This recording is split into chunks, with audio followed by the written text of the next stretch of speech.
Wassail,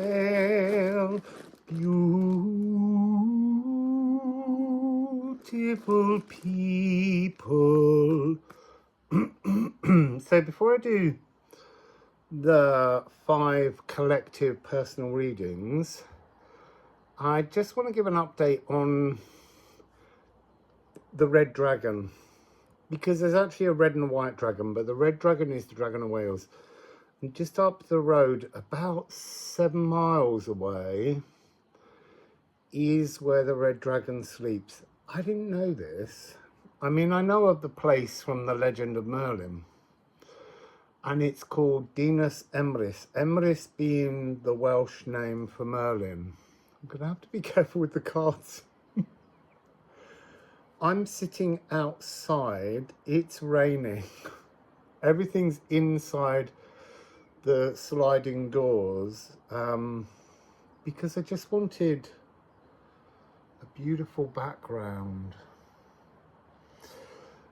So we will be going there. I just don't know yet how and when.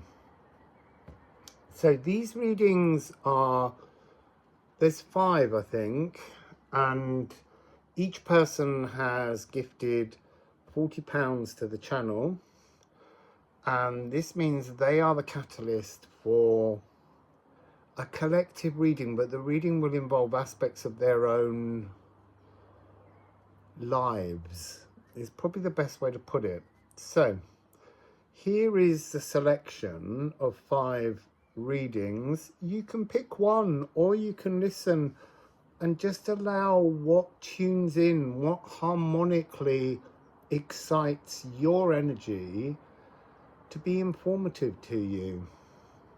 See, I don't want to say all those old phrases like take what resonates, because I think a lot of the time we force things to resonate because that's how needy we are for wisdom to help us on our journey. So truly just allow what has a harmonic tingling to be what informs you, and it doesn't need to be one reading.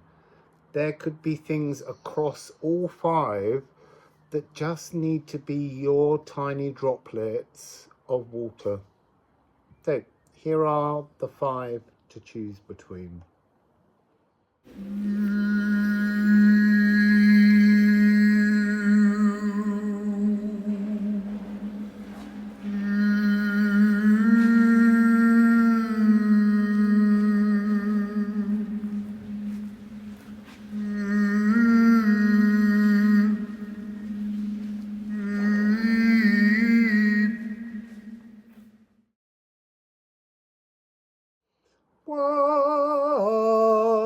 Wassail, Jerry.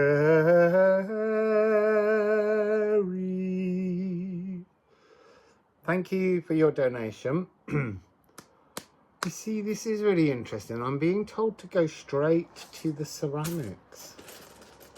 So I would say that this might have something to do with the Stone Age energies, the connection.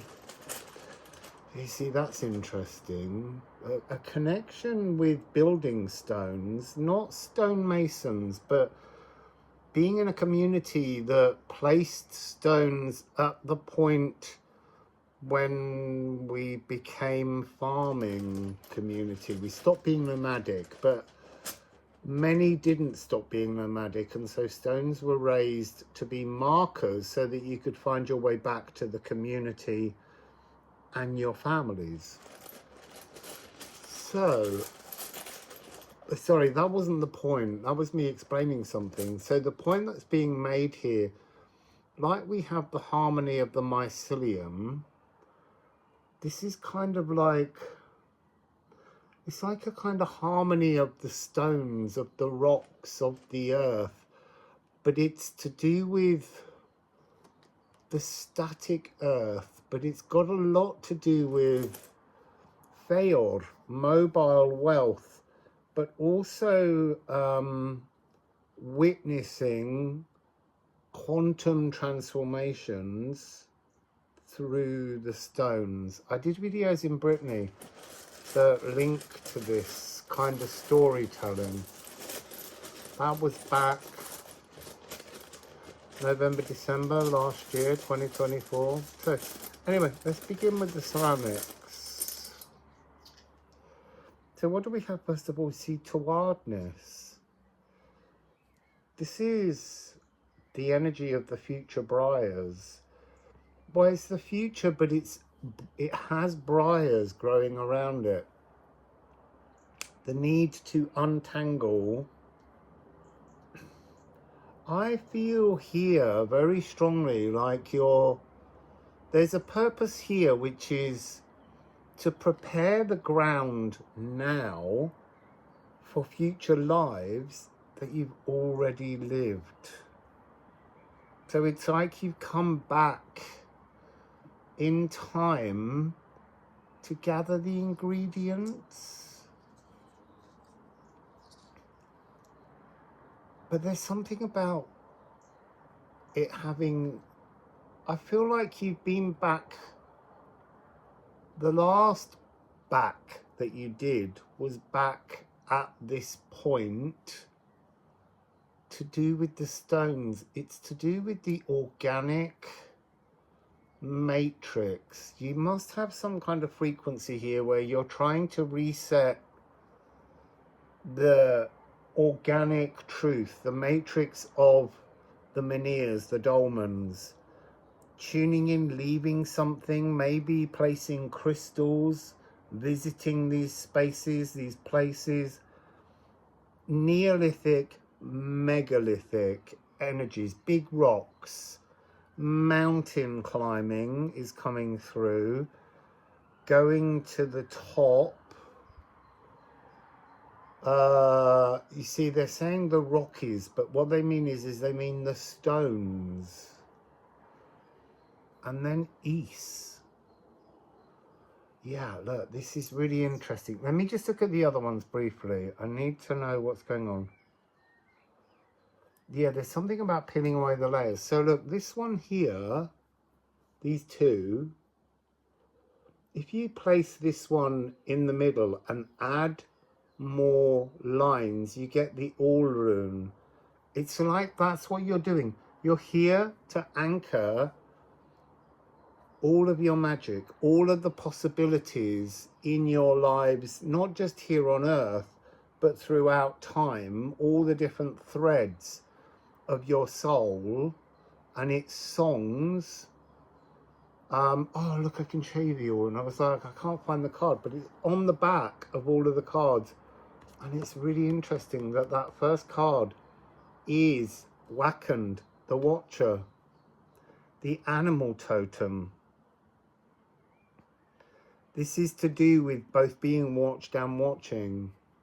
But yes, so go back to this. Look, you can see the frequency of this symbol being the outside, the east being the descending consciousness from behind the veil to the physical realm coming in, and then the additional lines will create the all rune. So the all rune is a symbol of Weirtamir. Weirtamir is a kingdom at the base of the Yggdrasil tree. And you've got, well, sorry, where the three norms. There's so much coming in so quickly that I'm having to really concentrate to keep the thread. I feel though that that's also something for you.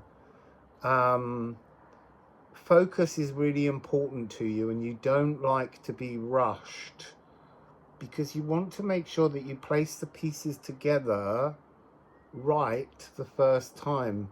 So you have here Lagu and Waken. And I feel like you're doing something to waken. You're anchoring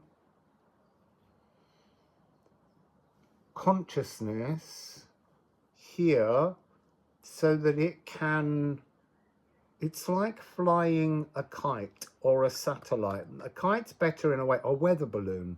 That would be perfect, a weather balloon. It's going outside of the Earth's atmosphere into the regions that are beyond the moon, beyond the torturous emotions that are experienced on Earth.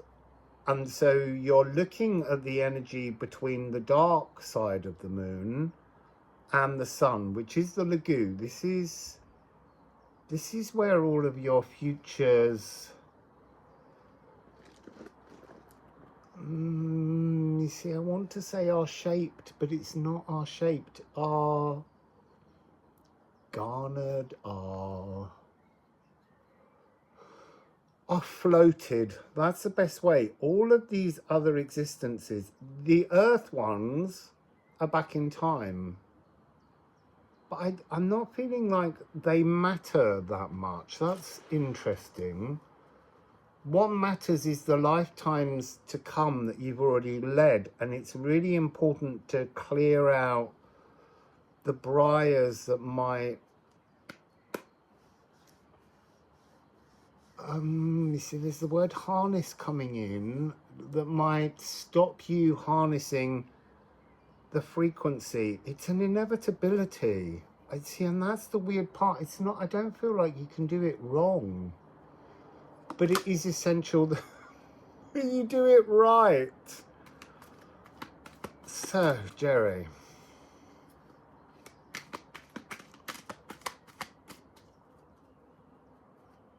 So, I'm being shown Greek mountains like Olympus, Parnassus.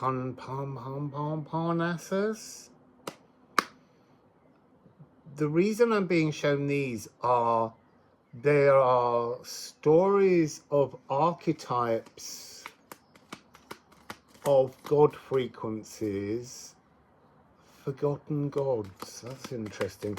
They're making me look at the musical alchemy deck, so I'm going to go that I had Goodfellas Garden here. It's interesting. On the bottom though is the sun, light, Helios, Apollo, Parnassus, Delphi. So there must be something to do with Delphi. So I got the musical alchemy deck. Let's see what we get. There's something to do with the archetypes of deities. Obviously, most of these have their Roman names. So, Mars, Aries, God of War. This is to do with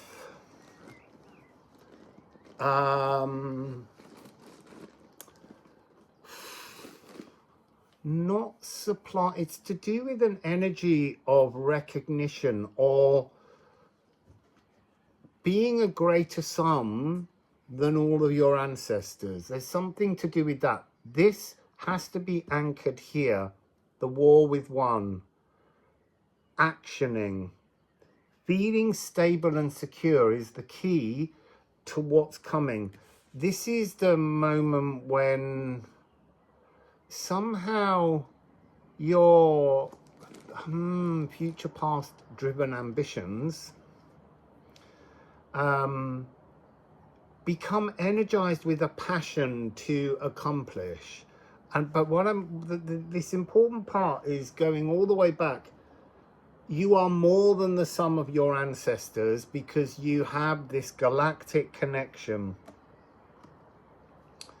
And we have solar eclipse. Reclaiming sacred breath. That's almost what it is. Sacred breath. So breathing becomes really key to feeding. It's getting really heavy now. The rain. I'm going to get quite wet. I might have to lean in a lot.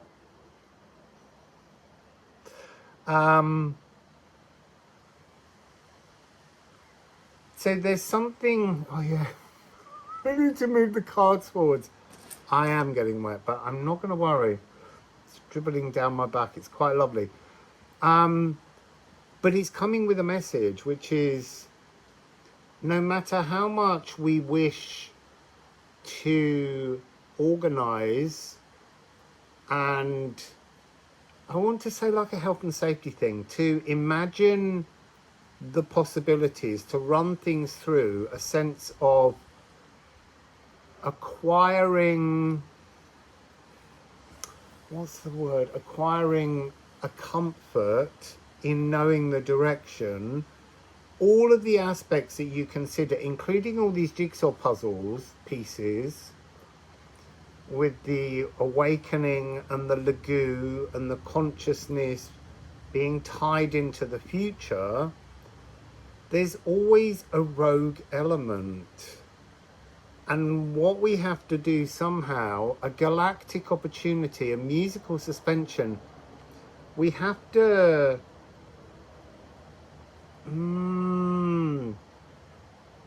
I want to say we have to smile. We have to be calm. We have to slow. I just turned over. It's interesting, on the back of the card, it has future aligning.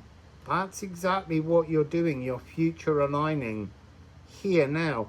It's almost like, look, I'm not saying the life that you're leading is not a wonderful thing, but it's not at the moment, currently, your most important frequency or energy. There's something about the future that is driving your ambitions. So I'm going to take the Liffruma. No, I want to know Goodfellows Garden. So the rain might be easing, but I'm going to get a terrible backache. I'm sitting cross-legged on a pillow wrapped in 2 plastic bags.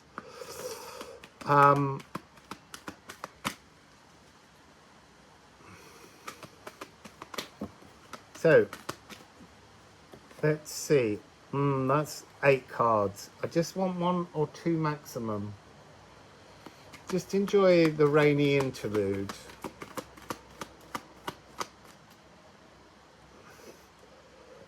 And sit with a straighter back. There's something to do with that and posture.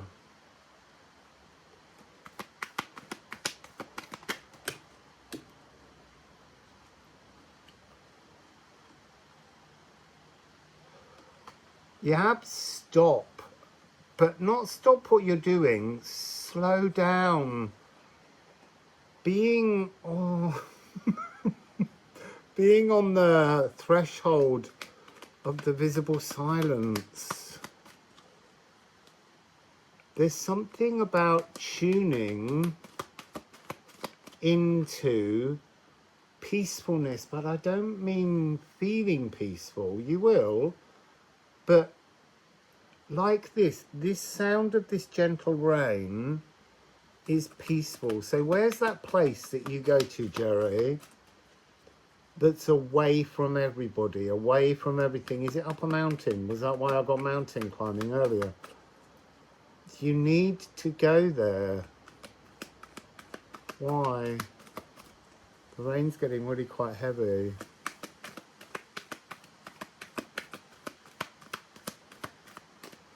Yeah, you see, it's almost like there's an energy of a slight sort of impatience. I'm feeling an impatience for the card to jump. And I think you have an impatience to fill in the details, the missing pieces of the puzzle. And there's a giggling. So, come on. There we go. Mushroom poison. You see, I don't see this because of the mycelium, the harmony of the mycelium. I think that the harmony of the mycelium want to reach out to you, but they're going to do that up a mountain or wherever this sacred, peaceful place is for you. It needs to be calm. It needs to be somewhere where you can breathe sacredly. So I'm going to go back to the musical alchemy cards. I haven't actually got very many things out. I know I haven't done the runes, the Liffruma deck yet.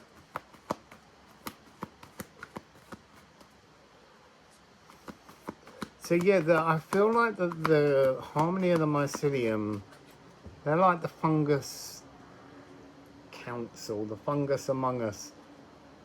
They've got, I feel like they've got some jigsaw pieces for you.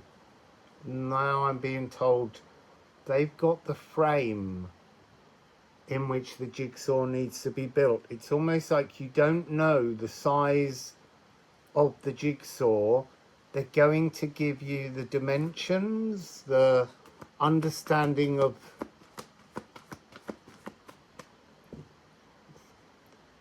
it's like a series of layers of jigsaws, and we think we're working on one, but actually you're working on layers throughout time, like the Neolithic. Why did we begin with the Neolithic? The stones, the mountain, the harmony of the rocks is what's coming through again. It's really interesting. Every time I'm shuffling, cards jump pretty easily. They're not jumping easily. And I think that that's, again, this energy of a frustration that the pieces of the puzzle aren't appearing as quickly as you are ready to deal with them. So we have just one, distill, extrude impurities. Interesting. The symbol is talking otherwise. The symbol here is saying in that sacred space, it's almost like from the natural world, this frequency will leap in to your crown consciousness, leap into your auric field. And we've got this frequency here with Mars being 18.9. We've got this frequency of 9366. So divine inner channeling, but this 66 is showing that there's a frequency coming here that's almost going to give you layer 2, the second layer to this jigsaw, a second connection to a divine life. And it's your divine, it's a divine life you led in connection with Neolithic, megalithic life. You need the pieces. Can we have some clues?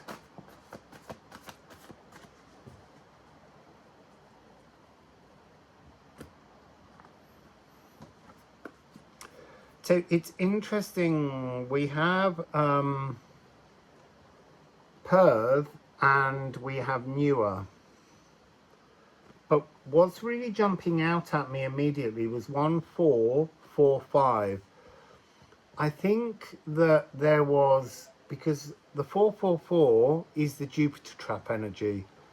And right at the moment, Jupiter's just moved into Cancer, house 4. And it's like being at home with an expansion. This feels like you were locked in, it's like locked in a mind, locked in a stone. You were a stone. No, that's not quite true. You were a stone, but you were the watcher in the stone. And at some point you were given the key to move from that frequency. And that's where your old anchor was. So the new anchor you're landing now for all these future lives has to do with that. Oh my goodness. I just let's see if I can show you. Up here, up the mountain, there's a steam train going by. And that's talking somehow about some kind of, it's like quantum progress. You see, I'm getting Iron Age. Something to do with the creation of iron. Like you witness something. That's interesting. You witnessed something through a rock. You witnessed the birth of the Iron Age. And then somehow that was the key to opening the lock that gave you the inspiration to want to be incarnated. I feel like that was your first incarnation in the physical, in the past. I feel like you come from somewhere far in the future in terms of the majority of the lives that you're leading. Let me just get another more Liffruma. I've gone past my 20 minutes.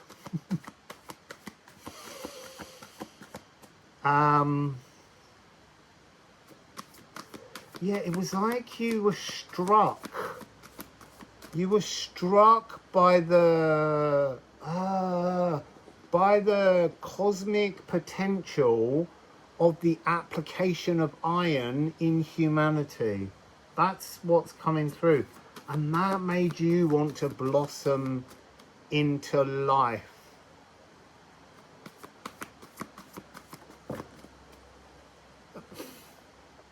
So look, needle. That's like the key, the mending, the thing that we pass through. And it's, you can see in this, it's almost there, but it wasn't quite fulfilled. So needle is another of the realms at the base of the Yggdrasil tree. So this one is Nidavellir. It's where the dark elves live, and the dark elves are basically the gifters of metalwork. They are the smiths. They are the creators of magic. And then Hemfereld, which is an amazing... Oh, look! They were like, look at the numbers. Look at the numbers. 1441. So you had the 144, but 1441, the mirror, breaking down the mirror to escape and returning home. But that's interesting because you return, it's almost like you were stuck in the rock watching. I think that was just pure fascination. Then the trigger came to allow you to return home, to bounce back into an incarnation. But what does the home mean now? What does the home mean now?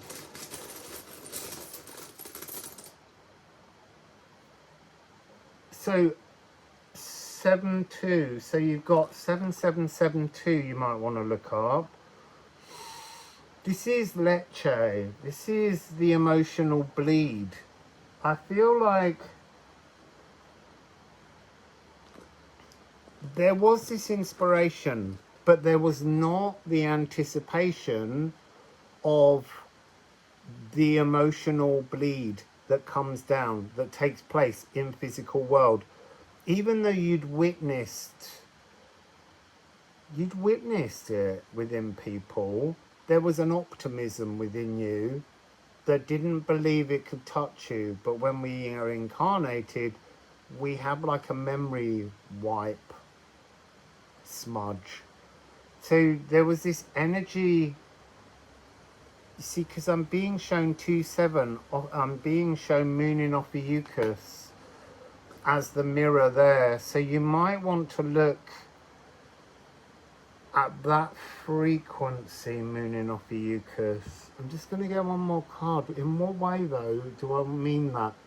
I mean in terms of galactic opportunity, a bolt, an emotional bolt from the blue to plug this. So again, I've split this deck and the sun has come out again. Helios, Delphi, Apollo.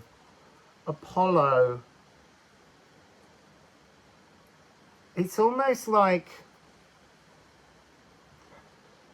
I'm being shown like when Dionysus takes over and Apollo goes on holiday. I'm not saying you need a holiday, but I think you need moments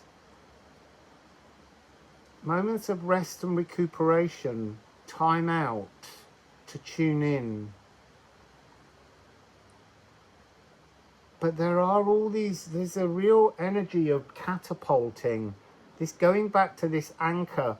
When the anchor's lifted from the old and brought to the now, the anchor can shift to some kind of, it's like your next incarnation, and that's why you're back here, is somewhere way beyond normality. Yeah. So that's your reading, and I hope everyone enjoyed it. Wassail, Jerry.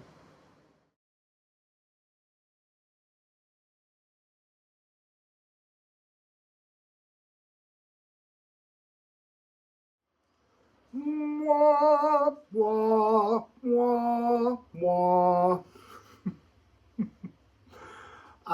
Bevy. Wassail, I've had to move in, but while I was moving, because it's raining too hard, I got a bit wet during Jerry's reading. So what, there was something about, like, get out of the water, get out of the emotions, was what it was coming through, and I was like, what are you meaning? It's something to do with empathic absorption. It's not quite the right it's not quite the right word. Empathic invasion, empathic invasion. Like everyone else's energy is just a little bit too not easily absorbed. Yes, it is. You are absorbing it, but the frequency's got something more to do with being led by the empathic or emotional feelings of others rather than yourself. So let's go into Liffruma.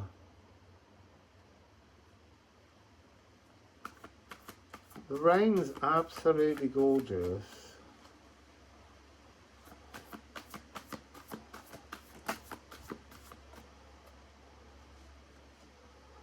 So, Ædan.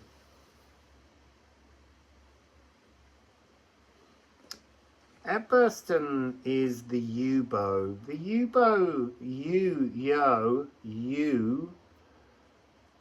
is being shown to me visually here as you creaking, as you being held by the energies of the others. And somehow, you have to transform yourself from being pulled, played, all this tension in the bow. You have to become the arrow. You have to become stationary, and you have to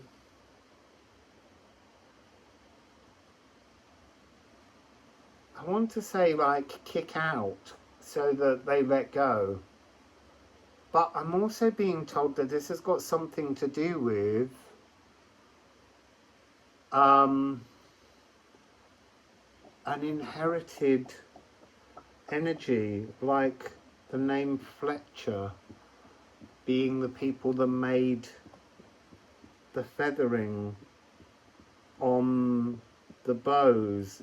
So the thing is, it came in as they said the Battle of Agincourt, but it's got nothing to do with that. It has nothing to do with anything in European arrow history. I'm being shown much more indigenous sort of rainforest, but way further back, when land that no longer is forest was forest. It was a really old civilization.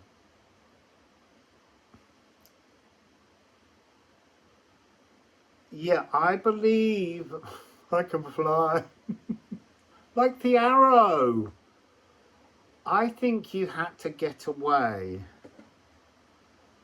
You had to get away. There's something here.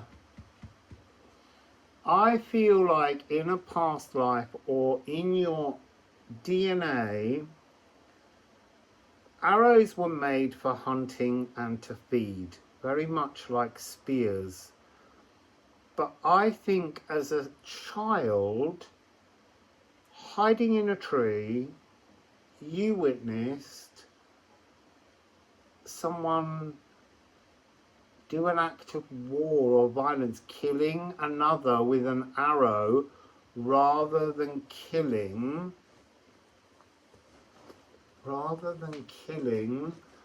the meat. Sorry, what's coming through as I'm tuning in to that is a series of lies that the person that created this death told of how they witnessed others doing it, like other tribes, like it was a lie that created a war. I'm not getting any information as to why the murder took place and why that's important, but yeah, that's coming through with Epburstum. So let's go to the musical Alchemy of Astrology deck and see what else is in there, because that could just be a core energy that we're all learning to let go of, which is the narcissist fist. That is the fear that we create among tribes that's not true. Oh, that's right, it has a line on here. A faux obsessive pairing, like bringing people together in a lie, uniting people in a lie. I feel like that's an ancestral coding that matters so much to so many people.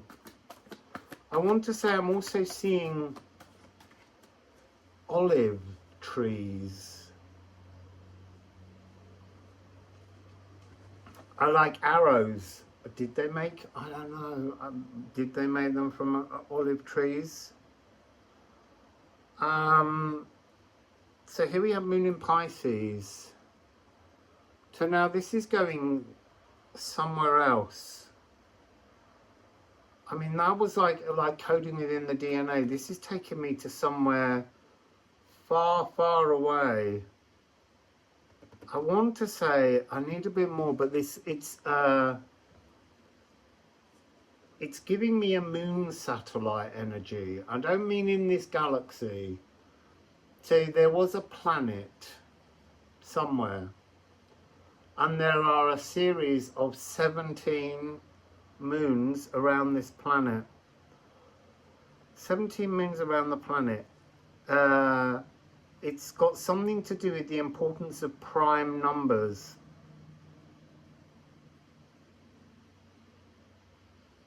And you being in some kind of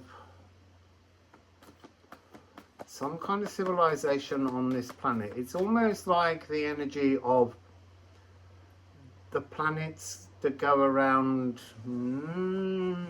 Neptune, Triton, Fish. Yeah, that's why they're doing it. They're bringing me into that energy so that I understand. They could have given me any moon card, but this one tells me it's something deeply through a wormhole.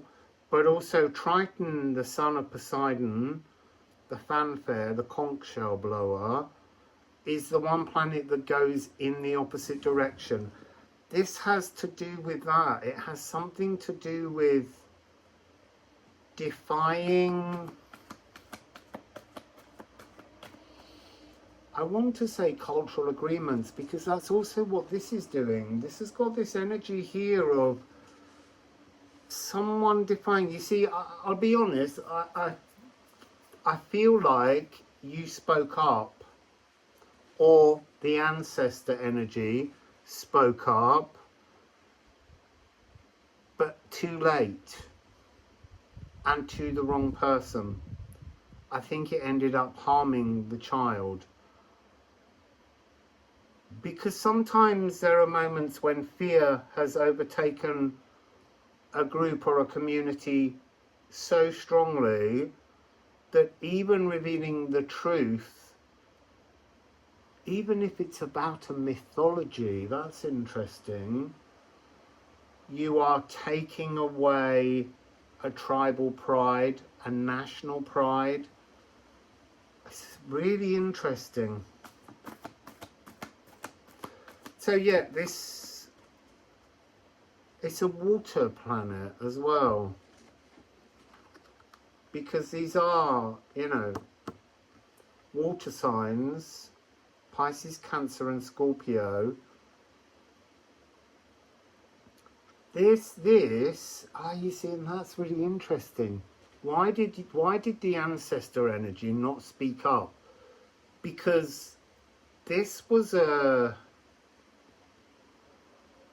place of empathic connection, empathy again. It's to do with, that's why you absorb so much. So that wasn't the only message that was coming through there. That's a sideline. Give me a moment. So why did you not speak up? So in this land there was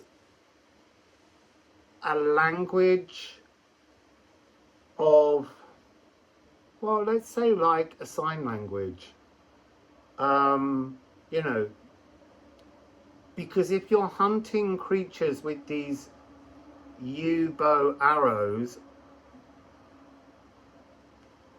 you can't upset the animal. It must be done in peace. But there's also this Bulgarian folk choir energy here.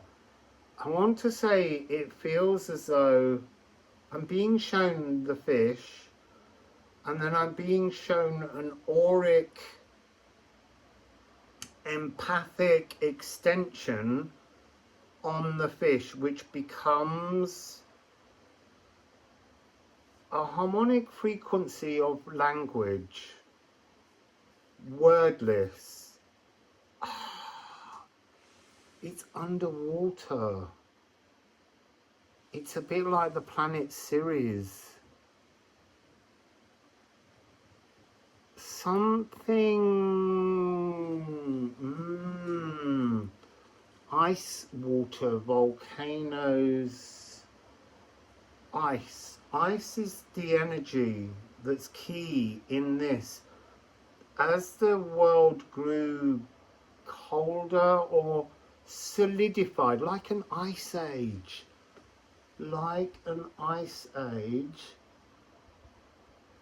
ice sheet being the consciousness of the beings in this world, they learnt this empathicness, and somehow this tribal, indigenous, forest people, you see, I'm really getting this energy again of the olives. And they are, you know, olive trees grow all over the place, but there's something about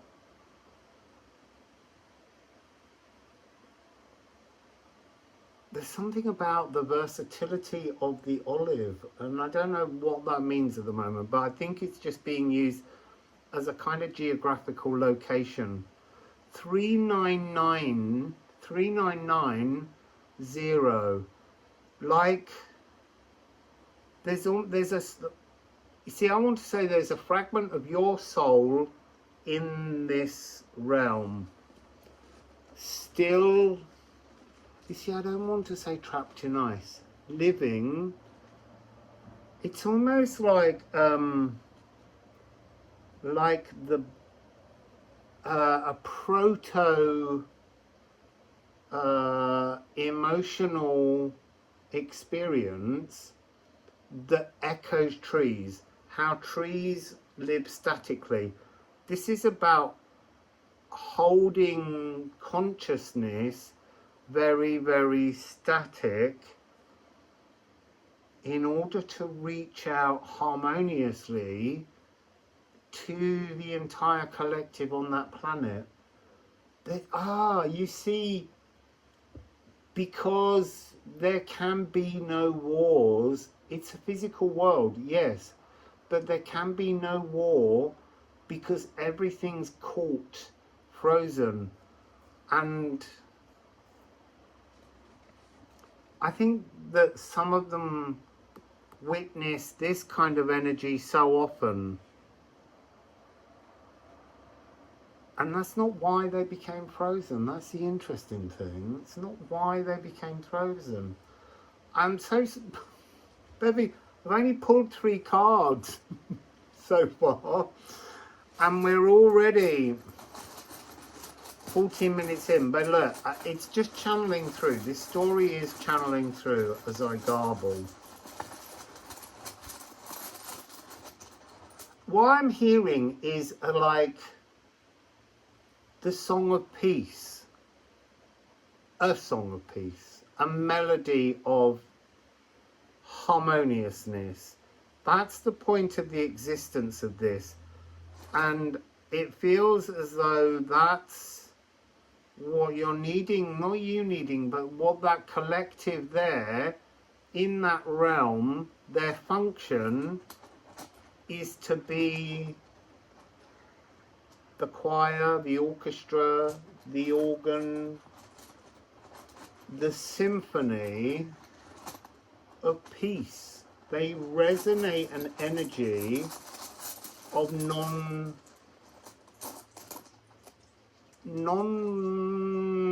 what's the word? Not, you know, like football is meant to be a beautiful game where you're not supposed to touch each other.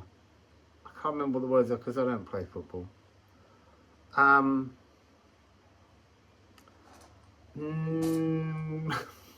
Not touching. So physically separated but unified as a collective, and it's a peacefulness. I want to say, like Karayate, the idea of the empty hand, the energy of the empty hand is power. So you have Hamfereld, which is interesting because Jerry's, but you have it as the, where can I put it so you can see it? So it's this arrow. There's something there about that being, I want to say like a fishing line, like an arrow. It is the arrow, but this arrow goes both ways. So it's coming back to this notion of the Fletcher, the flights, the feathers. And then Liffruma. You can't see it down there. I'll put the card up. This is the pink alien. This is love. Liffruma is the Old English word for love, or one of the words. There were many words for love, but this is the source of love. So I feel like this realm is suspended, I want to say, behind the great attractor, and it pierces through the energy of the pink alien, the great attractor, the Liffruma realm. It's like a kind of, so there's love, and then there's almost like these other threads to other starburst realms, and that's where this energy is. It's a static, frozen realm where they sing of love, but it's of the peace that love should bring. Then you have 46. So this is was, sap. I feel like these 3 runes have all come out as black ceramics. And there's something about these being deeply, deeply hidden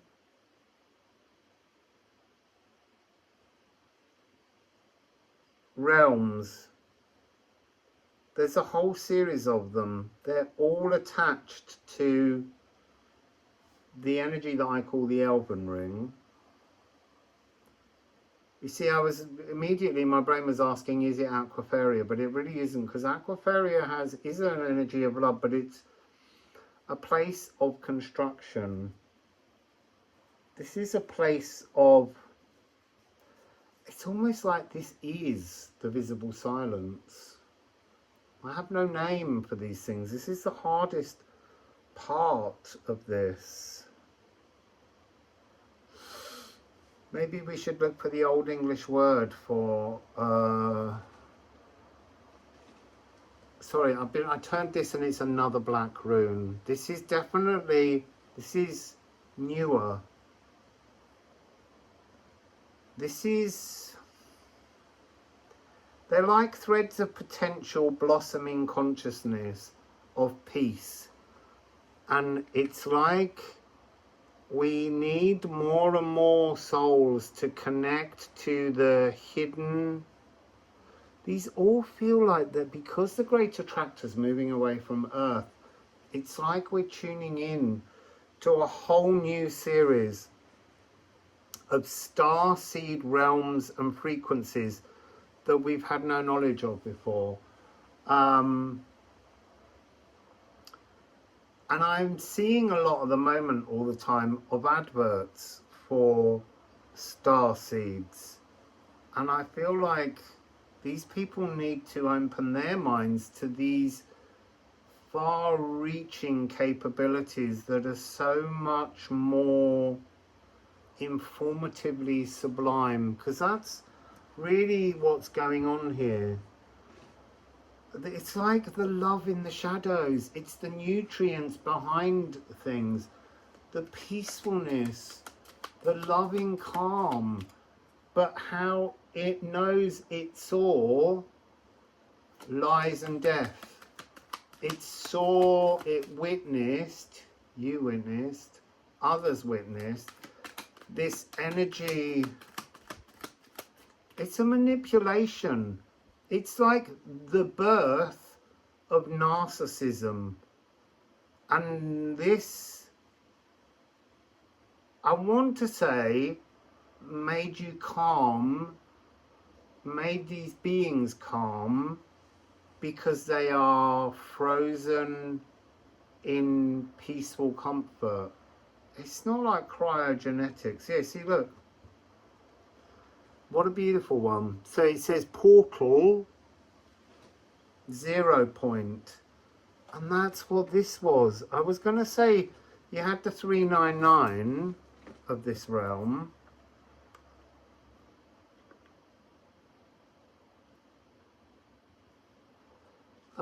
You see, I'm picking up ultramarine, ultra sublime, ultra supreme, just all these notions. But so let me go back to this 3990.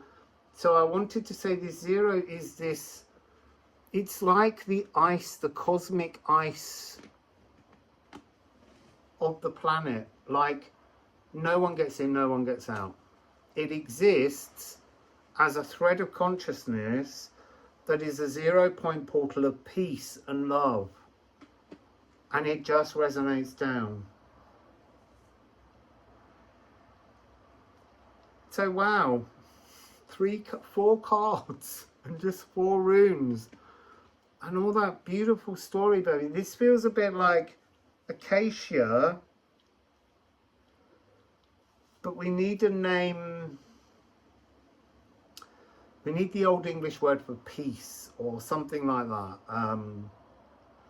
I'll see if I can remember and I'll look something up and pop it on the screen, because I feel like we need to name these realms as we find them.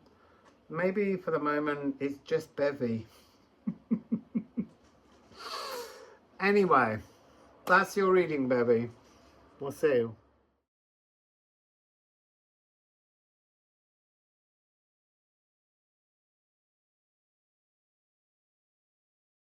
Wassail, wassail, wassail, wassail, Kiki.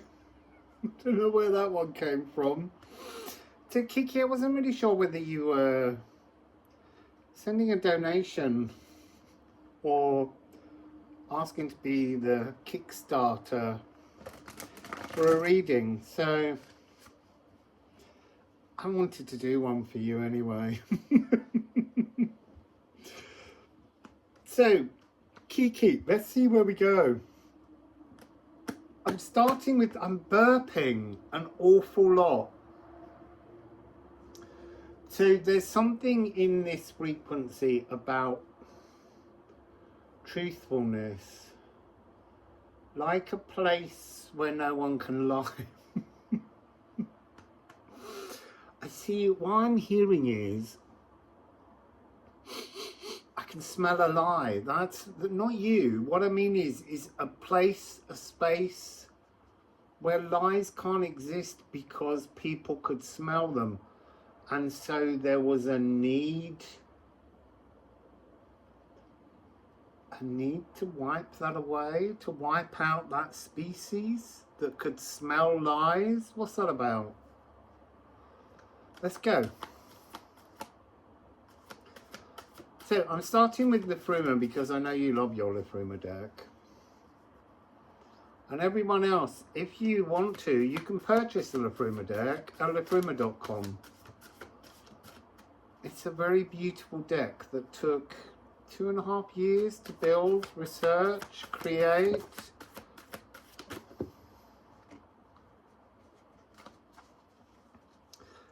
You see, now this is really interesting. Look, these are the two cards, Kiki. Ken, Divine Spark. Oh, 626. There's so many messages coming through. And then Ash, Personal Yggdrasil Tree. This has got an energy of like cosmic nursery. Not, I don't mean like preschool.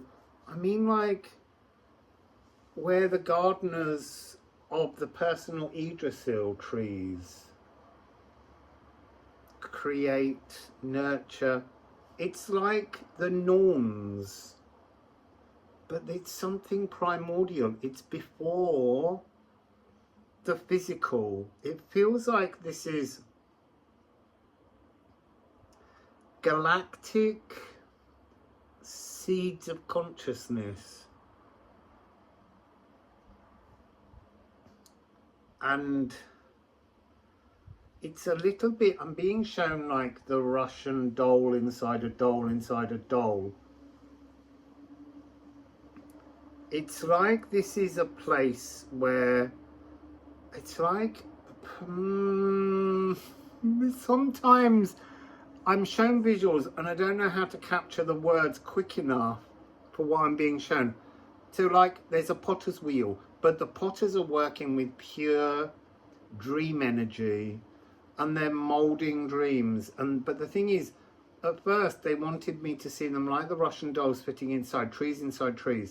But it isn't just trees. It could just be a leaf that fits inside a leaf, or a flower in a flower, or bark within bark. I don't know how bark would fit in bark.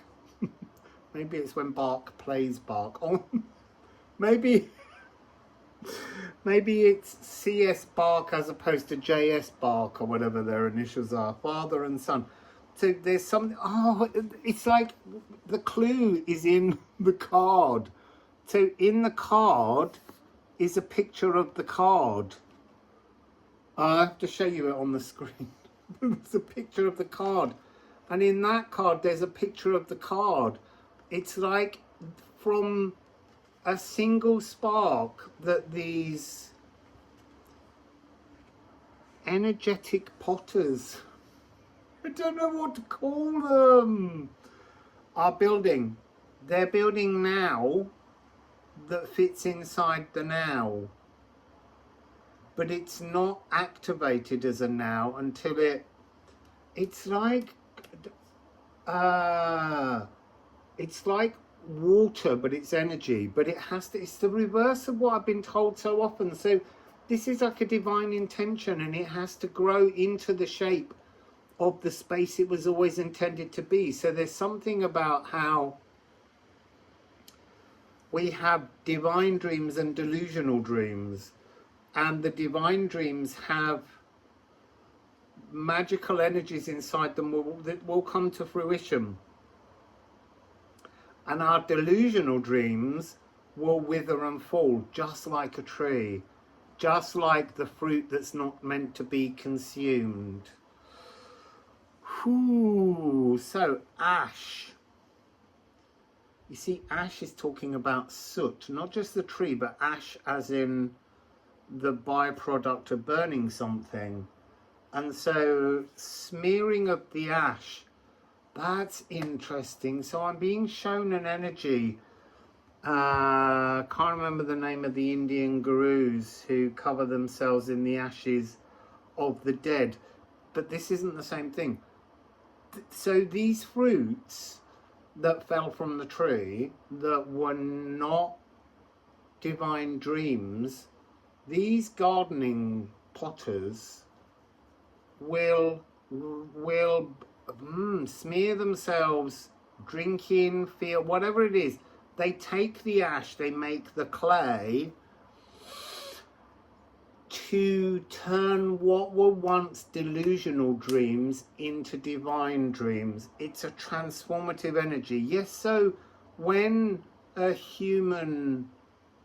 consciousness in a human shell or any other being anywhere created a dream that wasn't capable of becoming a reality, these are like, I want to call them aether gardeners, and they gather up the broken dreams and they turn them into real possibilities to be seeded in others or in you in another lifetime. Really, really fascinating stuff. Oh my god, Kiki, I love that. Wow. So my assumption would be you do that. There's a part of you that does that, that goes out doing, you know, like you have objet trouvé. I want to say rêve trouvé, but it's rêve that have tombé to be trouvé. Yeah, le rêve est tombé, mais le rêve... I'm not very good at French, but it's growing. It's becoming a reality.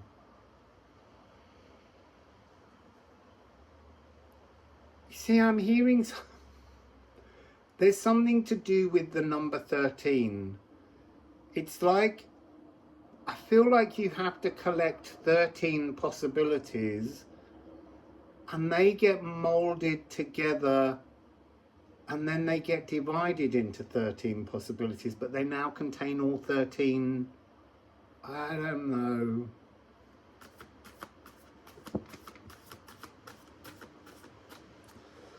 That's too many. Well, yeah, it's too many, sorry. I want a single card to go with this. I might go with the ceramics because it is about the potters. So, yeah, the Aether Gardeners, the Aether Creators, the Aether Formers. It's a really fascinating energy. There we go, we got one. Yeah, look, it's vain. Vain is to change something. So this is like taking the fallen fruit, the withered, and changing, not just changing the way, putting it together with 13 different other energies to create something new. There's an energy here of 666 with a 2 and a 5, which is a 7, which is the 13. It's about mixing together divine intentions to create new divine spark possibilities. Torch to illuminate. So yeah, changing direction, changing the wind of intention, taking something there was a divine, no, you see, and that's interesting. It wasn't a divine spark, except that we are all divine. This was a spark of divinity in a physical realm. Not necessarily this one, but yes, in this one too. And the weathercock is to change direction, but it's more like change the form, change the intention, change the direction. That's what's going on here. So you got 626 and 656. And 666, sorry, 666 is the stagnant labyrinth. It's the code that that's interesting. It's the code that stops the growth or made that fruit fallow, that made that particular apple fall and become a decay. But you take the decay and you transform the decay so that it might transform the coding of the stagnant labyrinth. It's like pulling a brick from the inside of some kind of labyrinthine dome, taking that thing, dissolving it within inside you to pass it outside into the divine energy and place the brick in. It's like the tightness of the labyrinth is growing bigger and bigger as more and more newly divine intended aether notions and dreams fill the space. And look, we've got the Helm of All. I mean, if ever there was an energy of growth, expansion, spinning around, whirling, dervishes, consciousness expansion, it's this. It's a really interesting energy. 3-6, growing the size of the hole in which the electrons fluctuate. So now we've got 636. So you've got 626, 636, 656. And then, really interesting, we've got gear, gear, year.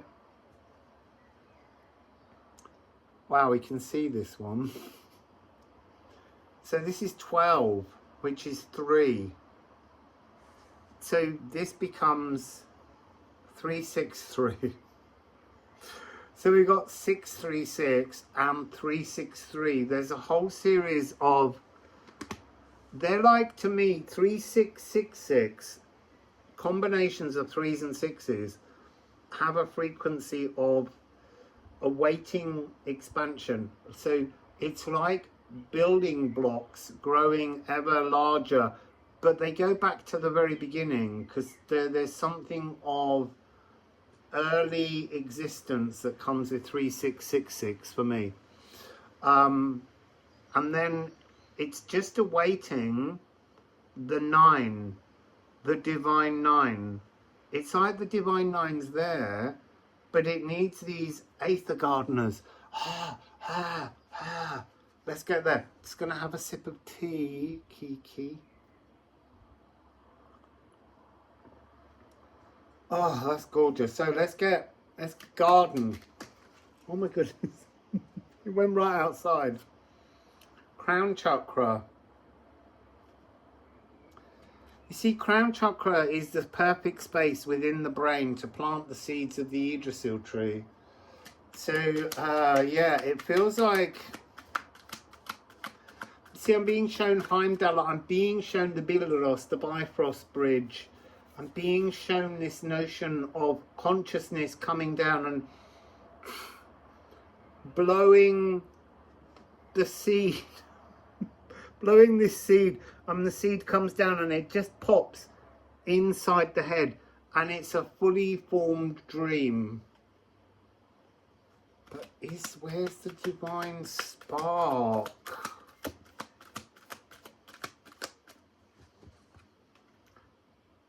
Oh, it's so interesting. So look, there's This is the one I saw first. And what they were showing me there was the seed is protected. The dream is protected.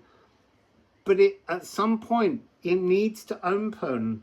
It needs to, like, branch, create the idea that it isn't a tree that is growing within you. And what does it need to grow?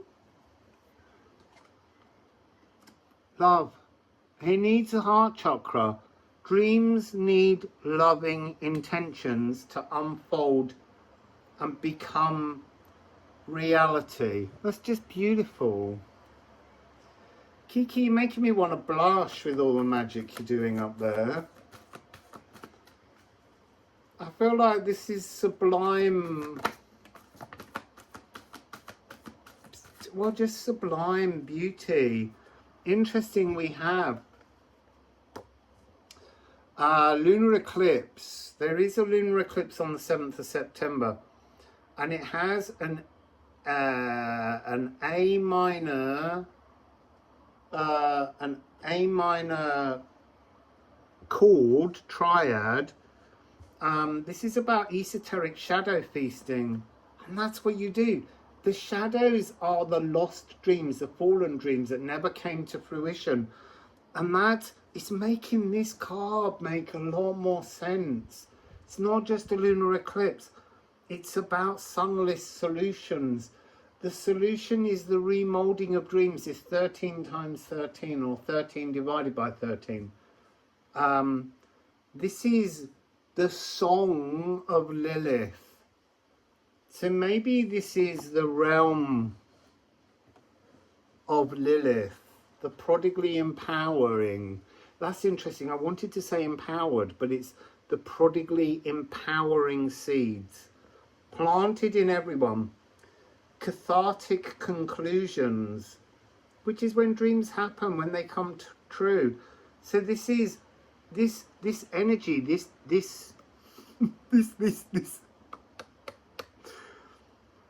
gift, this duty, this task, this, you know, this is ushering evolution.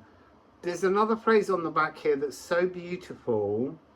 Subaqueous psychic stirrings. Get you. Visions from within the veiled realms. It's like you've got a whole palette. You've got a whole box of tricks. And it's interesting because it's like there's a whole there's a palette of magic inside these veiled boxes, chests, jewels, locket, all these wonderful things, like creating magical psychic subaqueous gifts, but they're divinely driven by the creative magnificence of physical existence. It's different to esoteric dreams. These are physical dreams that are being turned into divine dreams. What else has it got on the back of here? Oh, blanketed in shadows. That's like seeing all the fallen dreams as little tiny black shadowy possibilities beneath everyone's personal Yggdrasil tree, and kind of raking them all up to take back to your little potting shed to create something totally mystical. I am umbral, or I am unveiled. The umbrella. Because here's the thing about umbrella. The English language is a bit weird. Umbrella means to be out of the shadows, umbra. And a parasol means to be out of the sun.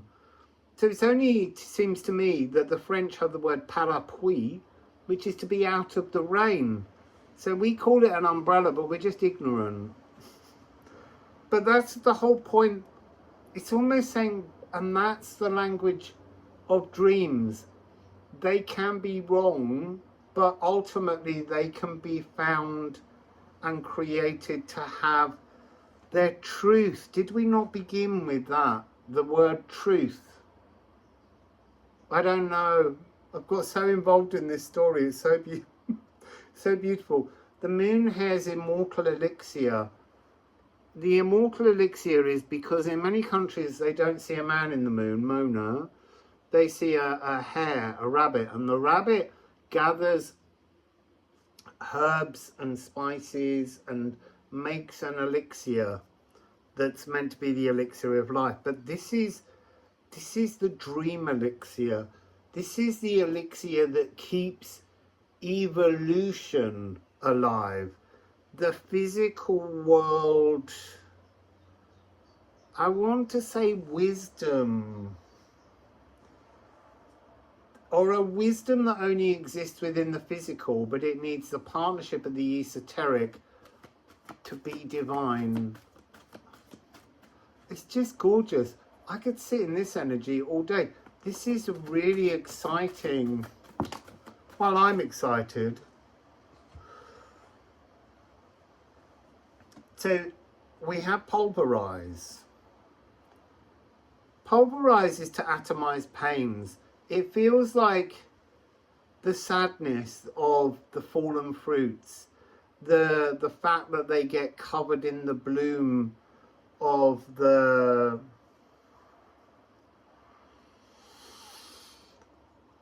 fungus among us as it consumes and creates. It's almost like that's who it must be working with. The aether creators have got something to do with the harmony of the mycelium.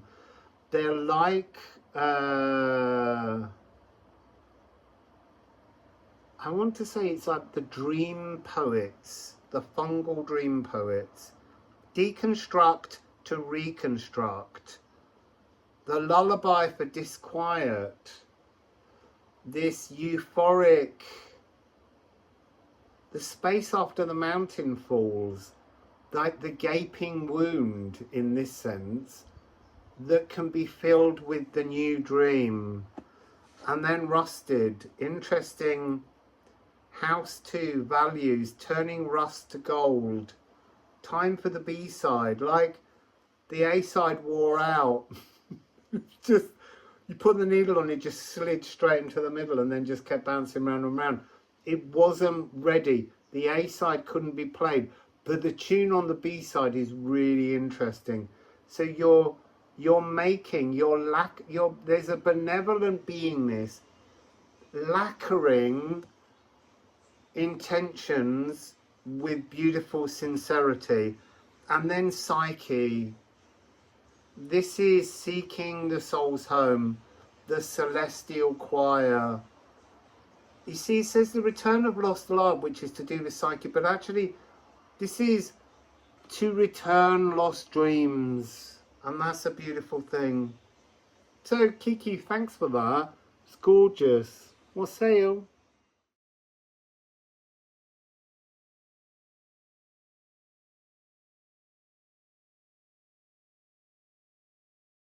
Wassail, so ho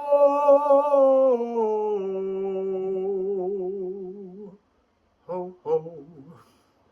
So this is going to be funny because I start so many sentences with so, and I'm calling you so. So here we go. So let's see what you get. We're starting with the musical Alchemy of Astrology, although I feel like we're not. That's interesting. I'm going to the Liffruma deck. Let's see what we get.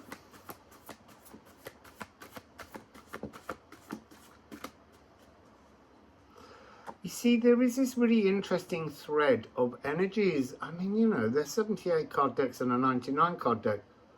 This just came out in the last reading. This is about braving out life, but not following the rules of others. But there's something in this energy that's feeling very nebulous. Interesting, there's a spillage cards face down, but the next card that came out face up is Flursa.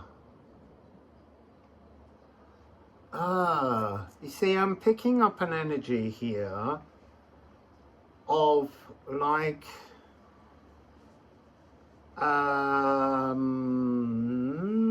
witch hunting. It must be something to do with that, because that whistle just blew at exactly the time that I said witch hunting.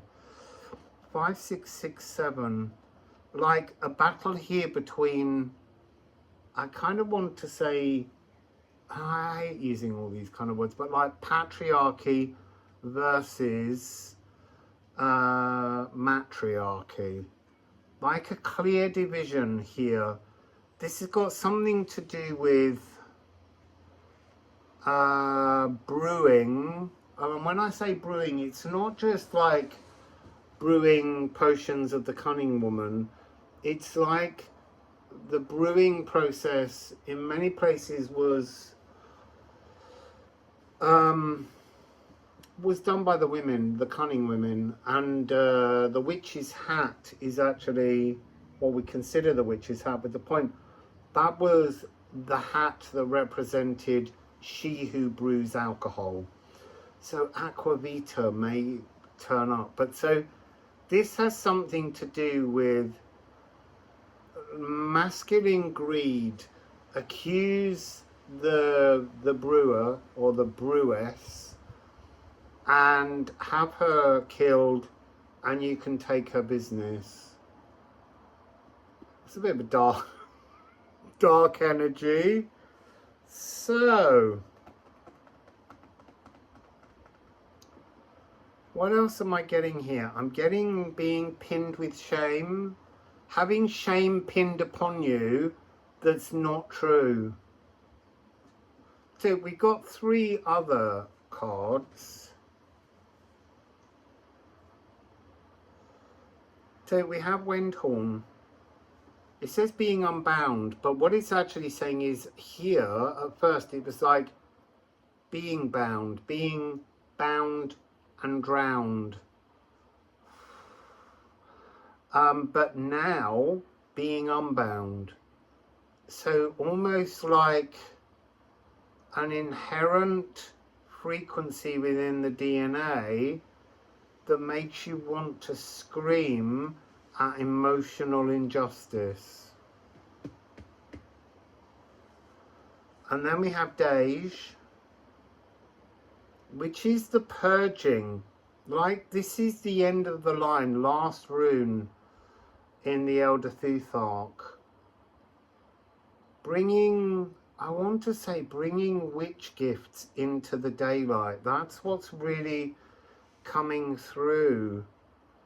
Bringing the gifts back into the daylight. I want to say there's an intuitive energy of downloading poultices and potions. Rippian 50. There's something, it's really weird. So this card is coming in with an energy of maturity. Yes, the last line says we must all grow generously wise, but the energy coming through me is, I've lost the word for it now in trying to do that. Forgiveness, understanding that certain pains were experienced because of a time. Do you see there's all this, they're like bubbles of individual beings, like almost like they're coming across as etched in the aura, like gravestones, memory stones, moonstones.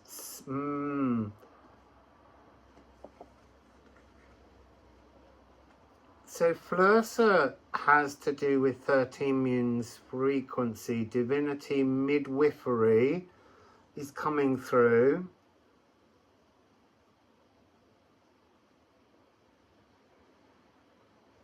I'm just looking at the patterns, the numbers and the colours.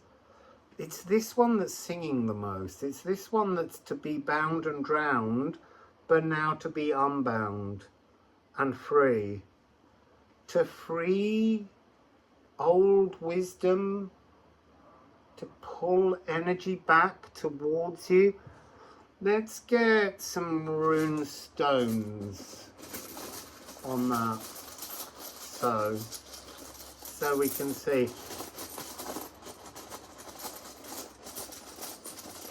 I want to say I'm getting like really broken hands, bones, torturous things going on in the name of goodness, but actually wiping out the true goodness. That's this energy. But yeah, really sore hands and joints.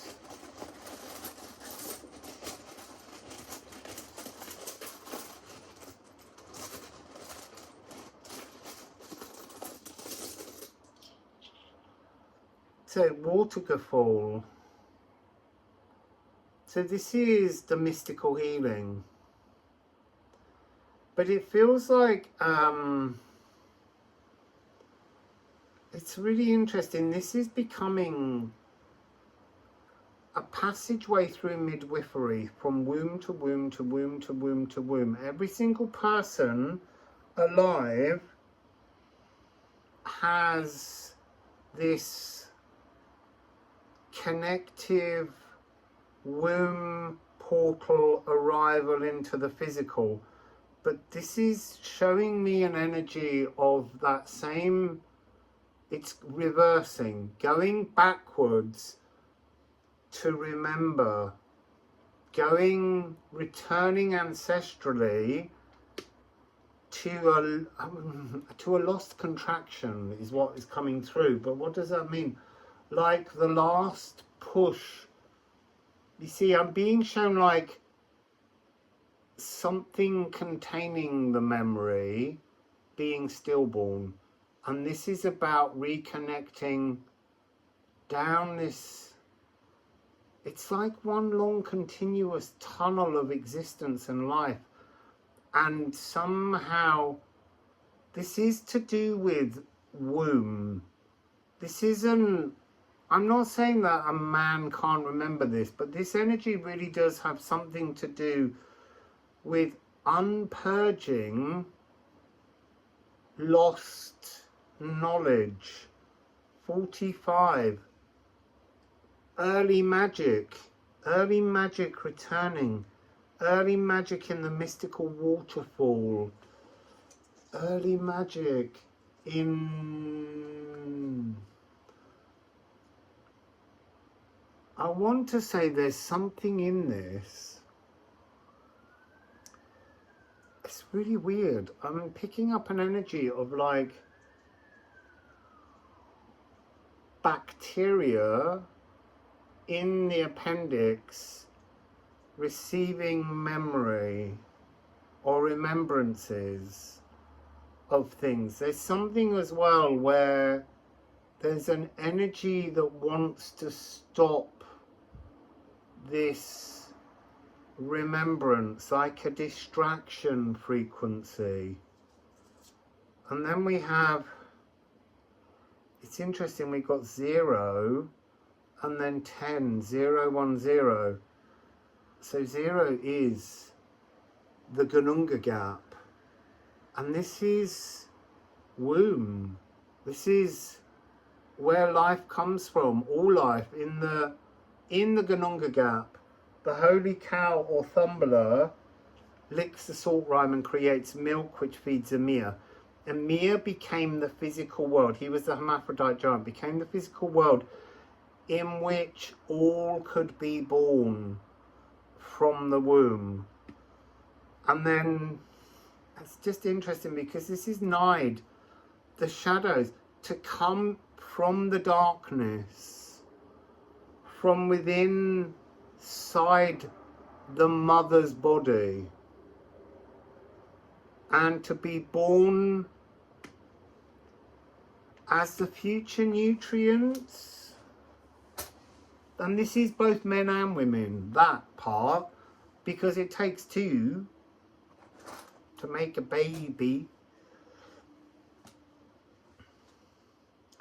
So why are we being told all of this? So, why are we being told all this?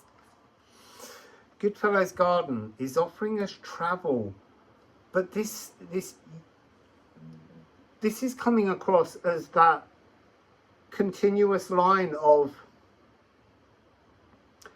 both consciousness and DNA. The journey, riding in the car. You see, I get dreams where when my mother comes into dream, she's always driving me somewhere. So there's very much this driving towards the next generation is really important here.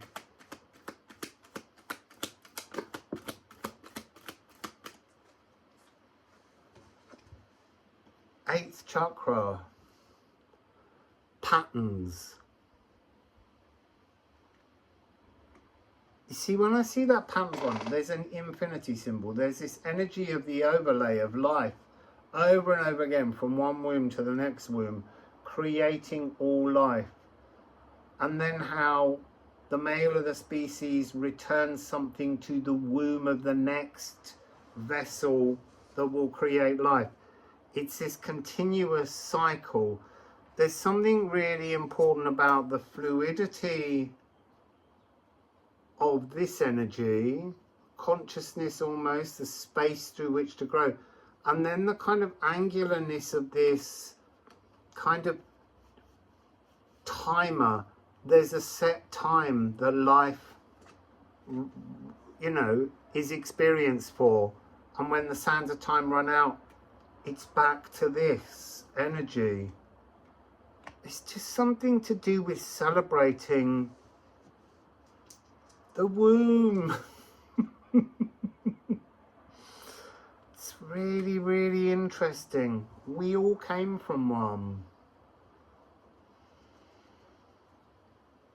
I'm curious because I have no idea what we're being told here. There's a possibility that in a past life you were a cunning woman or a midwife, or that you were just a mother, you know. I don't know. Did you have something taken from you through greed in the physical world? Does that actually matter? That's, I think, it's all these questions. There's this continuous creation of life. And that seems to be, I don't know, the message for you, the comfort. I just realised I haven't got any musical Alchemy of Astrology. There's a whole pile that just kind of got caught there. So, conjunction. That's the energy, though. So, a conjunction is something when two planets apply, they come together. And then they're in conjunction, and then they separate. That's baby being grown in the womb. It grows, it fills the space, it comes into a conjunction with its moment of being born, and then it separates. I have no idea why we're getting this energy, but 5656. So there's something here about, I said brave out life at the beginning, but they're like, what we have to do is we come into a conjunction with our mother, our father, the DNA that we're being coded with. We are born, we separate, and we are a change in the future travel and patterns of the species. So we've got Kwawa. This is interesting. Now we're going divine masculine. So it's trying to say, yes, there is this connection, but there is also a whole other actionable frequency of the masculine that must be considered. So we got Kwawa, the cosmic shaman. Look, it's this Ganunga gap energy becoming real, coming from within the womb and creating life. Something sacred. a harmonious revelation of spirit. The creation codes to bliss are written within everyone, within everyone. Then we have Saturn, the divine masculine, the listener, the hearer, the pain absorber. When we grow a baby, we are in divine masculine frequency. In the womb, you are growing a life. You are actioning a life. Actioning is what we would call the divine masculine. This is the energy of the sacred world walker, and it begins in the womb. But it needs both frequencies. That's the point that's being made. Pain absorbing, non-judgmental. When you grow a baby, you make no judgment. You grow a baby. Mercury is coming across as birth, as the energy of, like Virgo, opening earth, ripping space through which the consciousness can cling to the molecules and come in. And that is the very essence of the self. I don't know why you're being told this so, but this is the energy that's coming to your reading. I'd love to know what it means to you. So this is inner core nature, your musical autograph, to be alive. And then it ends with Libra, the triple point paragon. And this is so fascinating because the triple point paragon is the point at which we can shift from like water at the perfect temperature and pressure can be ice, water and gas all at the same time. But it's also the next stage of life is partnership.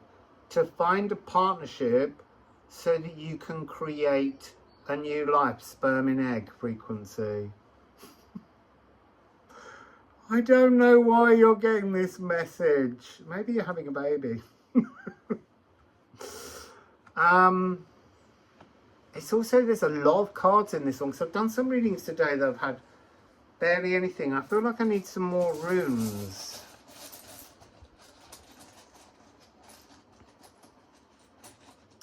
There's a lot of 5s in this reading, as if that's a really important number. Ah, look, we got 50-50. Because it needs 50% masculine, sperm, 50% female, the egg, sperm and egg. And then what's the other thing it needs? Love. Because the consciousness is love. The consciousness comes in, and as each cell divides, the love gets distorted to match the inherited DNA that you're about to move into. But remember, your inherited DNA is a new pattern.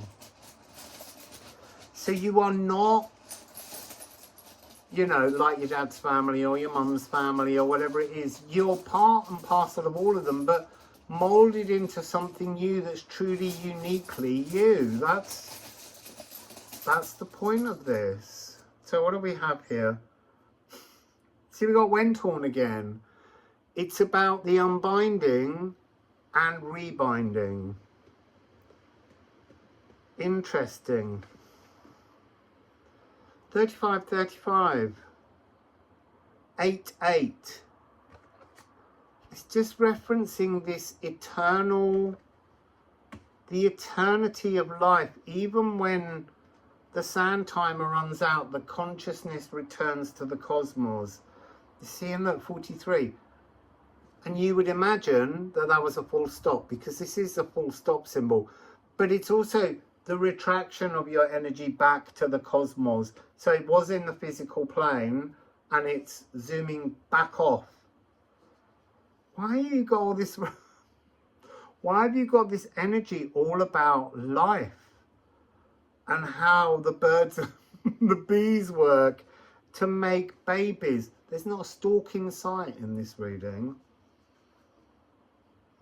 So I'm just going to Liffruma it once more. I've already gone over the 20 minutes, but I feel like there's something we're not being told.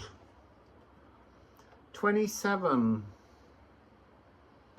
It's just talking about, yes, we are given a tapestry. We have a destiny. But we don't know when we come in what that is, whether we've come in on this side and we're moving to this, or whether we've come in on this and we're moving towards that. It's all an unknown journey, and we need to plan what we believe our journey is ultimately. I'd love to know. I just turned the deck. As I said, I'd love to know, and that's the card. The missing formula to life is you need sperm and an egg and divine loving consciousness. So that's your reading. That was a very beautiful and surprisingly strange. Wassail.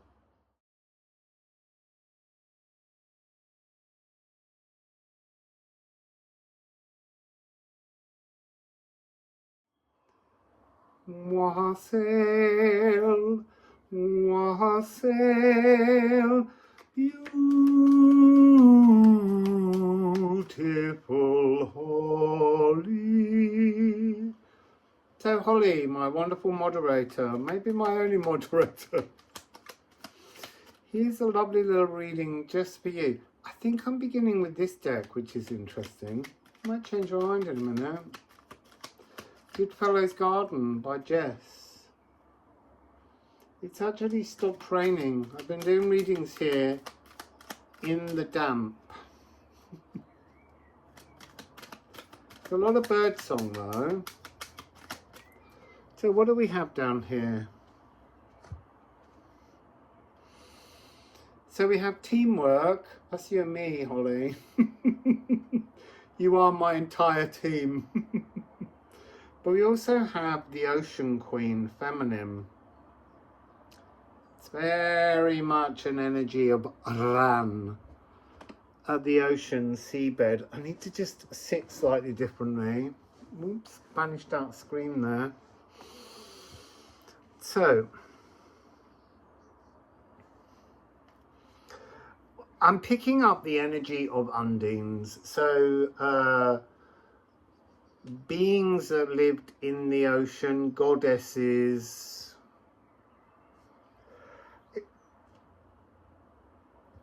It's so weird because there's the last reading for So talked about birth and wombs, and there is an energy coming through here. This teamwork, it's like the undines were often the goddess wombs that created demigods, and that was a form of teamwork. But anyway, let's see what comes of this energy.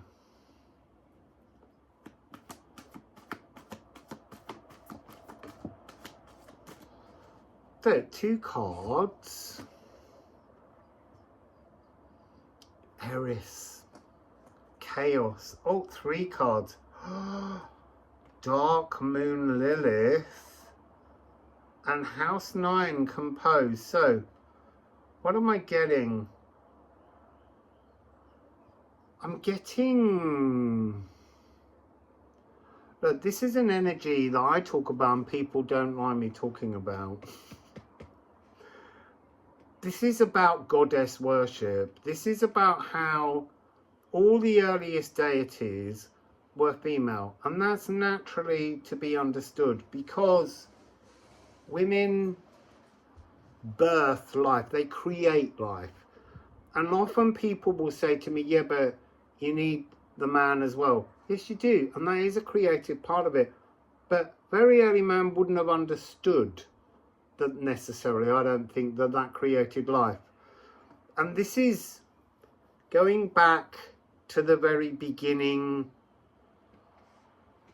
of femininity. Not sure I want to use that word in a way, but let's say the female gender. So God puts down his hand and makes Adam with the soil, Then he does the same thing and makes Lilith. And then Lilith is told to obey Adam, and she's like, not playing this game. We're either equal, or I'm not doing it. And she leaves and she goes off to the Red Sea.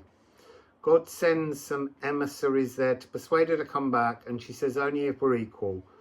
And that can't be agreed upon, and so eventually God pulls a rib from within Eve and creates her from Adam and tells her that she has to obey him. Now, Eris is the golden apples. This is the ego leveler. So there's something here in this energy about the need for... It's a moral compass challenge. How much more do we want to believe the old stories that I've just told you, rather than acknowledging sacred truths? That seems to be the energy coming through here. Compose has got this energy of Jupiter's use, masculine gods making up a load of shit and saying that it's real, like the written word spoke truth. There's something in this frequency of the 999.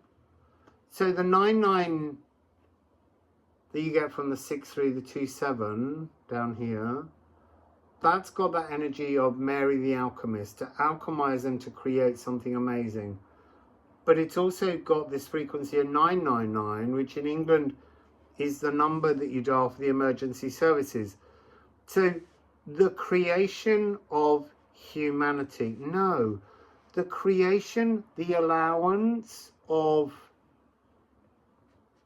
the ego. It's complicated because the ego can be at all different kind of frameworks and velocities. The ego can work as a team, but the ego can also be a bully. And that's not just a masculine ego, that's just the ego. The ego can bully. The ego is best resonated when it's powerfully calm and emotionally stable. That seems to be what's coming through here. I'm not saying that that's you necessarily, Holly, at all. It's just the message that is being inspired here. You see, Leo and Scorpio, the ego stings. That's what's coming across in that energy. The stinging of the ego. The dark Eve manipulation energy of coquettish, sexualized control. That's also coming through here. Also the kind of rascal, animalistic, bombastic frequency of the ego. It's like there's, it's a whole encyclopedia of ego on show. And I'm not saying that any of them are necessarily better or worse. Some are, obviously, but that takes a special kind of Akashic ego. Now there's an interesting concept. Tuning into the Akashic ego, un, bliss. That's what this is all about.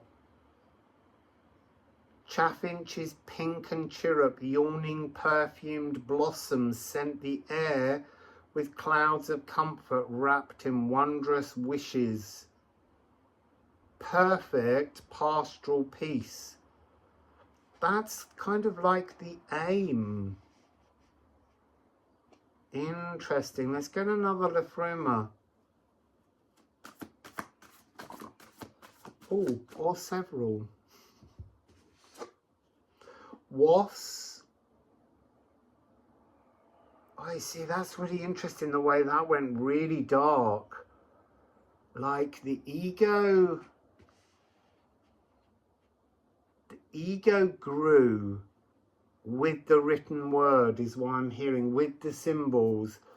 Once the narrative could be chiseled or carved or written in stone, the narrative was changed.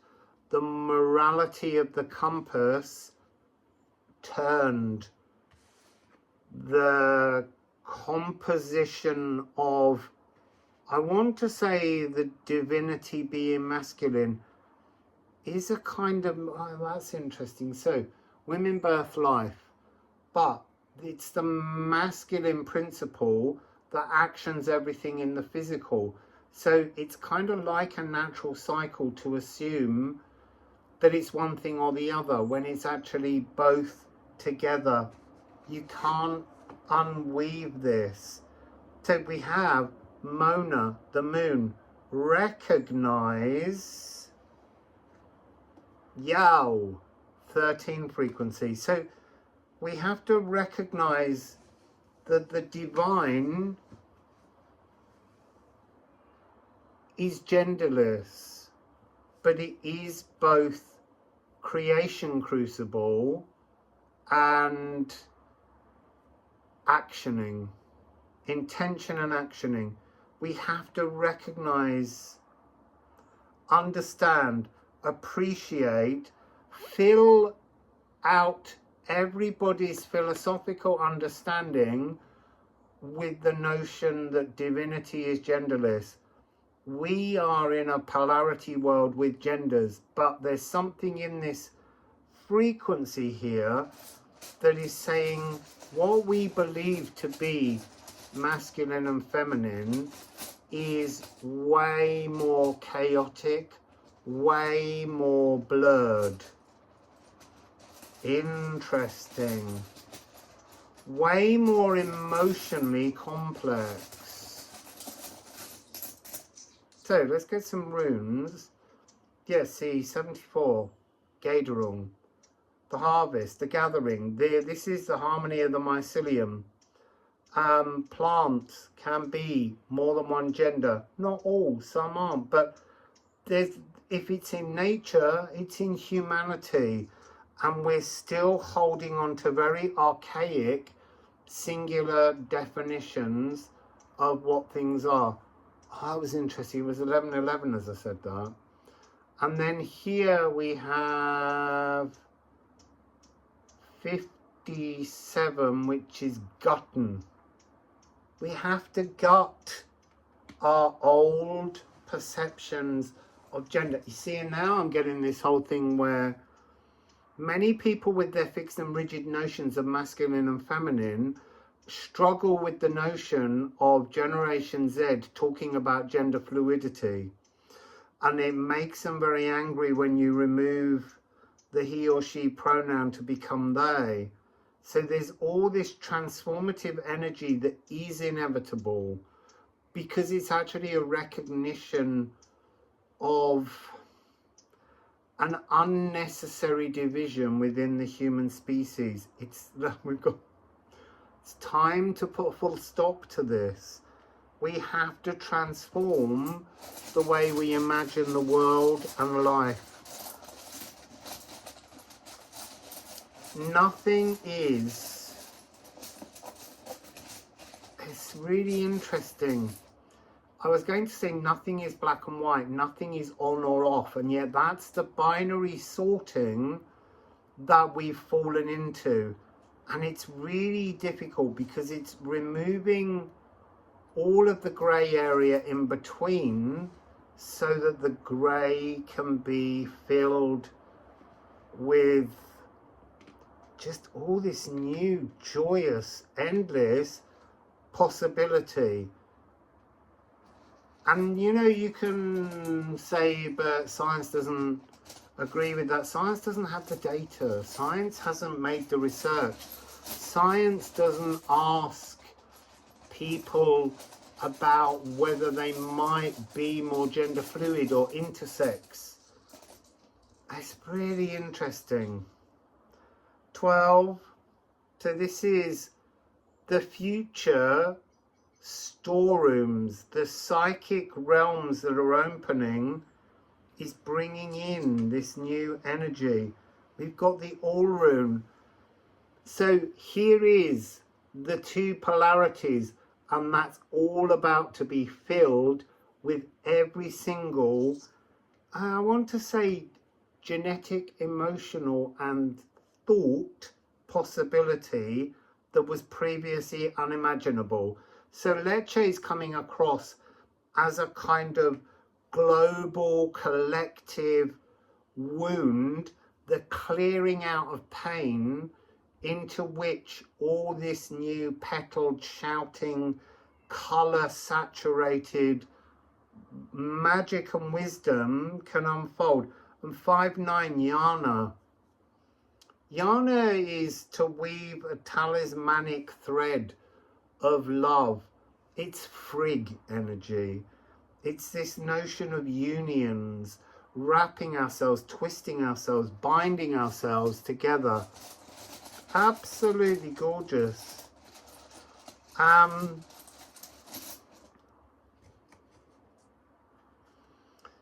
feel like I want a little bit more gardening.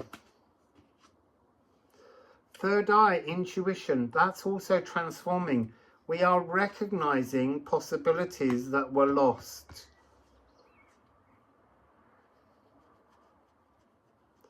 I've got really, really dead feet. I'm going to have to put my leg out onto the wet patio and just get a damp foot.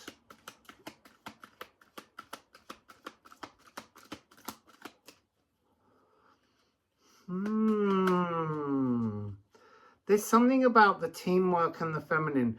The Ocean Queen is coming across. There's a crow out there somewhere. As new Akashic tales. So yes, you may have been and seen an Akashic reader, but there's new stories, there's new narratives, there's new codes in the Akashic. Things that were lost and stripped from the world in the last 26,000 years, they're being restored. See, I was getting an energy of the Trojan horse, but it's almost like, look the gift horse in the mouth. There's something about how, don't look a gift horse in the mouth, don't question, because actually inside the belly of the donkey is the lost truth. And then we have fairy bread and watering can, the childhood provider. This has got this energy of, it's not so much the childhood provider as what provides childhood with the illusions, the stagnant labyrinth. It's coming across as that. Yes, we fill the minds of the children with the stories of the fairies, and then we tell them that it's a load of old nonsense. So we provide like an emotional landscape in a beautiful golden goblet full of holes. And there's a new energy coming in where people are beginning to intuitively understand the delusions, intuitively to understand what's going wrong within our society right from the very beginning. Broken promises that have to be fixed, lies that delude, promises that create fears and not solutions. So here we have Leafshade. So Leafshade 48 is to be cradled in comfort by the natural world. And then we have Hertecker, heartache. Again, it's going with that Leche energy. It's the pain has been experienced. We've done that narrative. We recognize the emotional drains that have been written into society, and that's what's beginning to transform. So I'm just going to split the deck. Pisces. We're back with the water. This has got the energy of the Akashic Conjurer. Look, the Akashic Conjurer. There are new things, new interdimensional oneness. There are new things coming from the realms of water. There's a new inner abundance to be experienced. And then the Liffruma, we've got Hod. I feel like there was 2772. So there's this is the chance to compose anew, to rewrite, not to rewrite history, but oh look, there it is again. So that's 72 as well. Lecce 7272. We composed our history in pain, and now it's time to write our future in trust, in emotional stability, in growth, in love. It's all these new energies that take over from this point forwards. Wow, Holly. That was beautiful. And look, and it's on the bottom of the deck there, just to end. Treadle, the golden path. It's time for the golden path. It's time for us to move forwards and stop creating a world in which we promise children one thing and then deliver another, because the children that are coming now, they know what you're up to. They see right through you, and they're not going to accept all of that nonsense anymore. They're testing us. They're testing the older generations. We are the ones kind of like on trial. J'accuse, you know, my parents, my grandparents and my ancestors for never doing enough to transform a world so that it's a beautiful place for children to grow up in. That's your message, Holly. I'll see you.